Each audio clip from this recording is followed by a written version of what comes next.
Froggy, you lost your cat. I know, but in ground floor, you lost your cat. I see. I got a big solution for you, Froggy. One solution. First solution, don't cry. The crying people is the sad emotion. But if you cry, it nothing happened.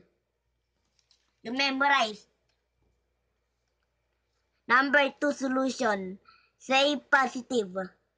The people who say positive is helping to find a cat because people's tongues have a power. You memorize this solution number 2. Number 3, say meow every place. You gotta say meow every place. You understand? Froggy. Oh, hi. Prosto baby. You memorize. I know.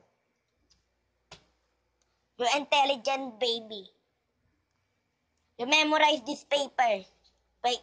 You memorize this paper, Prosto baby.